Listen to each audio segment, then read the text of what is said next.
గారి లూటీ మాత్రం జోరుగా ఉంది. పొంగు గారి లూటీ మాత్రం ఆయన పొంగు లేటి కాదు, పొంగు లూటీ మొత్తం లూటీయే తప్ప చేసింది ఏందని నేను అడుగుతా ఉన్నా. ఇంకా సిగ్గు లేకుండా మాట్లాడుతున్నాడు ముఖ్యమంత్రి. ఆయన మొన్న అంటాడు ఆదిలాబాద్ లో మీటింగ్ పోయి, ఎంత కండలు తిరిగిన పైల్వానైనా 3 నెలలనే పిల్లలు పుట్టిస్తాడా? ఎవడు చెప్పమన్నాడు రా నిన్ను? 100 రోజులని ఎవడు చెప్పమన్నాడు? ఆ సన్నాసి కూతలు కూసిన సన్నాసి ఎవడు? ఆ బాండ్ పేపర్లు రాసిన జేమ్స్ బాండ్ ఎవడు? వాటిని మళ్లీ తీసుకుపోయి గ్యారంటీ కార్డులను పంచిన ఎదవలెవరు చెప్పు. అది చేత కాకుండా 3 నెలల్లోనే పిల్లలు పుట్టిస్తారా? సరే ఓకే రేవంత్ రెడ్డి, 3 నెలల్లో పిల్లలు పుట్టరు నాకు తెలుసు, నీకు తెలుసు. మరి 30 నెలల్లో పుట్టపోతే ఏమనాలరా? నాకు తెలియక అడుగుతా. 30 నెలలు అయిపోయిందిగా, మరి ఇప్పుడు ఏమనాలి? నిన్ను ఏమని చెప్పాలా? నిన్నేమని పిలవాలా?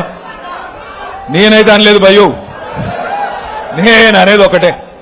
వీళ్ళు కూడా మనకు చెప్పేటోళ్ళు అయిపోయినారు. ఇవాళ అప్పుడప్పుడు కాలం బాగాలేకపోతే వానపాములు కూడా 3 ఫీట్లు ఉన్నోడు కూడా 30 ఫీట్ల పోదులు కొడుతున్నాడు. వానపాములు కూడా 4 పాములే పోదులు కొడుతున్నాయి. నేను మిమ్మల్ని అందరినీ కోరేది ఒకటే, నాకు తెలుసు, మీకు తెలుసు, రేవంత్ రెడ్డికి తెలుసు, శ్రీనివాస్ రెడ్డికి కూడా తెలుసు, మళ్ళా గెలిచేది ఖచ్చితంగా కేసీఆరే, మళ్ళీ ముఖ్యమంత్రి అయ్యేది కేసీఆరే, అందరికీ తెలుసు.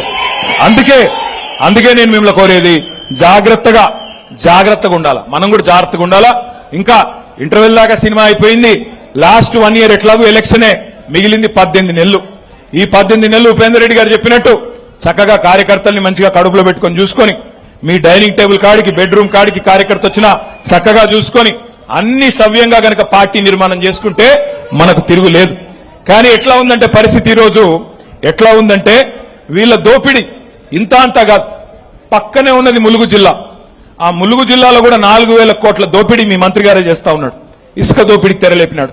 12 కోట్ల క్యూబిక్ మీటర్ల ఇసుక ఇవాళ అక్కడ కూడా గిరిజనుల సొసైటీల పేరిట 12 కోట్ల క్యూబిక్ మీటర్ల కోసం స్కెచ్ చేసింది మీ మంత్రి గారు. చివరికి గిరిజనుల ఆరాధ్య దైవం సమ్మక్క సారక్క ఆ టెండర్లను కూడా వదిలిపెట్టలే. 70 కోట్ల టెండర్లు. దానికోసం కూడా మంత్రుల మధ్యన పంచాయతీలు, దానికోసం కూడా మంత్రుల మధ్యన కమిషన్ల కోసం కుమ్ములాటలు. నేను మీ అందరినీ ప్రార్థించేది ఒకటే, దయచేసి ఆలోచించండి, తొందరపడబాకండి, మనకు కూడా టైం ఉంది. ఇవాళ 1, 2 కాదు, దోపిడీ గురించి మాట్లాడితే చాలా ఉన్నాయి. కానీ నేను మిమ్మల్ని కోరేది ఒకటే, మీరు చాలా మంది ఏమనుకుంటున్నారు, గాలి బాగా ఉంది, కాంగ్రెస్ వాళ్ళ మీద కోపం వస్తుంది ప్రజలకి, కాబట్టి ఆటోమేటిక్ గా మనమే వస్తాం. అట్లా రాము. మనం తప్పకుండా 2 పనులు చేయాల్సి ఉంటుంది. జాగ్రత్తగా చేస్తేనే మళ్ళీ తిరిగి బలంగా వస్తాం. ఒకటి, మీ ఉపేందర్ రెడ్డి గారి నాయకత్వంలో తొందరలోనే పాలేరు నియోజకవర్గంలో సభ్యత్వ నమోదు కార్యక్రమం ప్రారంభం కాబోతా ఉన్నది. దానిలో తప్పకుండా మీరందరూ కూడా బూత్ల వారీగా బలమైన క్యాడర్ నిర్మాణం జరగాల, బలమైన కమిటీల నిర్మాణం జరగాల, వాళ్ళందరికీ శిక్షణ కార్యక్రమాలు కూడా సంపూర్ణంగా డీటెయిల్డ్ గా నిర్వహించాలా. ఇది నెంబర్ 1. నెంబర్ 2, ఈ ఎస్ఐఆర్ అనే కార్యక్రమం జరగబోతా ఉంది. దాని గురించి కూడా కాసేపు నేను మీకు చెప్పాలా. ఒకసారి అది పెట్టమ్మా. ఈ ఎస్ఐఆర్ అనే కార్యక్రమం మీకు ఈ నెల 25వ తారీఖు నుండి ప్రారంభం కాబోతా ఉన్నది. ఏమిటిది ఎస్ఐఆర్? ఒక మైక్ ఉందా సార్?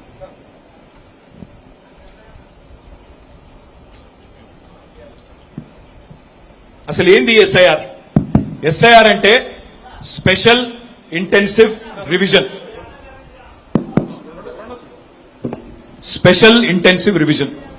ఇప్పుడు మీ అందరికి తెలుసు, భారతదేశానికి స్వాతంత్రం వచ్చింది 1947 15 ఆగస్టు.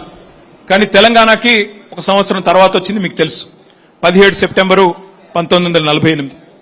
స్వాతంత్రం వచ్చిన తర్వాత మొదటి ఎన్నిక జరిగింది భారతదేశంలో 1952లో.